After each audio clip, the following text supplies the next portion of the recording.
പ്രിയപ്പെട്ട സഹോദരി സഹോദരന്മാരെ, ഞങ്ങൾ നിങ്ങൾക്കായി ഒരു സദ്വാർത്തയുമായിട്ടാണ് വന്നിട്ടുള്ളത്. 2025 ജനുവരി 1 മുതൽ 365 തലക്കെട്ടുകൾ ഉൾപ്പെടുത്തിക്കൊണ്ടുള്ള വർഷം മുഴുവൻ പ്രാർത്ഥിച്ച് ധ്യാനിക്കാനുള്ള വചനങ്ങൾ ഞങ്ങൾ പങ്കുവയ്ക്കുന്നു. എല്ലാ ദിവസവും ഞങ്ങൾ ഒരു തലക്കെട്ടും അതുമായി ബന്ധപ്പെട്ട വചനങ്ങളും അയച്ചു തരുന്നതായിരിക്കും. വചനങ്ങൾ കേട്ട് ധ്യാനിച്ച് അനുഗ്രഹം പ്രാപിക്കാൻ ഞാൻ നിങ്ങളെ പ്രോത്സാഹിപ്പിക്കുകയാണ്.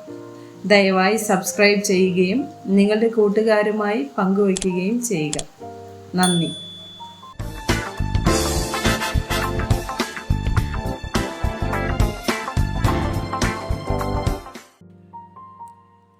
ദിവസം 122. ചെറിയ കാര്യങ്ങളിൽ വിശ്വസ്തത. പുറപ്പാട് 17, 8 മുതൽ 13 വരെയുള്ള വചനം. റഫീദീമിൽ വെച്ച് അമാലേക്ക് വന്ന് ഇസ്രായേലിനോട് യുദ്ധം ചെയ്തു. അപ്പോൾ മോശെ യോശുവയോട്, നീ ആളുകളെ തിരഞ്ഞെടുത്ത് പുറപ്പെട്ട് അമാലേക്കിനോട് യുദ്ധം ചെയ്യുക. ഞാൻ നാളെ കുന്നിൻ മുകളിൽ ദൈവത്തിന്റെ വടി കയ്യിൽ പിടിച്ചും കൊണ്ട് നിൽക്കും എന്ന് പറഞ്ഞു. മോശെ തന്നോട് പറഞ്ഞതുപോലെ യോശുവ ചെയ്തു. അമാലേക്കിനോട് പൊരുതു. എന്നാൽ മോശയും അഹ്റോനും ഹൂരും കുന്നിൻ മുകളിൽ കയറി. മോശെ കൈ ഉയർത്തിയിരിക്കുമ്പോൾ ഇസ്രായേൽ ജയിക്കും, കൈ താഴ്ത്തിയിരിക്കുമ്പോൾ അമാലേക്ക് ജയിക്കും. എന്നാൽ മോശയുടെ കൈക്ക് ഭാരം തോന്നിയപ്പോൾ അവർ ഒരു കല്ല് എടുത്തു വെച്ച് അവൻ അതിന്മേലിരുന്നു.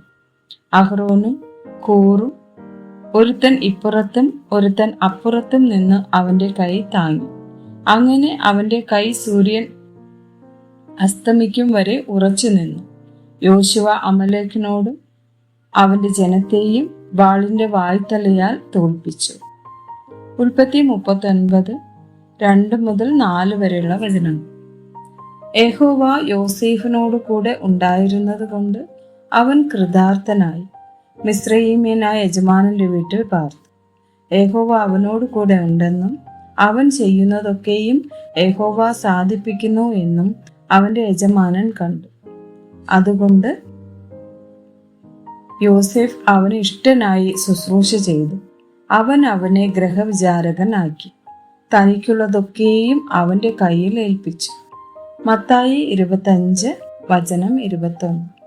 അതിന് യജമാനൻ, നല്ലവനും വിശ്വസ്തനുമായ ദാസനെ, നീ അല്പത്തിൽ വിശ്വസ്തനായിരുന്നു, ഞാൻ നിന്നെ അധികത്തിന് വിചാരകനാക്കും, നിന്റെ യജമാനന്റെ സന്തോഷത്തിലേക്ക് പ്രവേശിക്ക എന്ന് അവനോട് പറഞ്ഞു. ലൂക്കോസ് 16, വചനം 10. അത്യല്പത്തിൽ വിശ്വസ്തനായവൻ അധികത്തിലും വിശ്വസ്തൻ, അത്യല്പത്തിൽ നീതികെട്ടവൻ അധികത്തിലും നീതികെട്ടവൻ. ആമേൻ.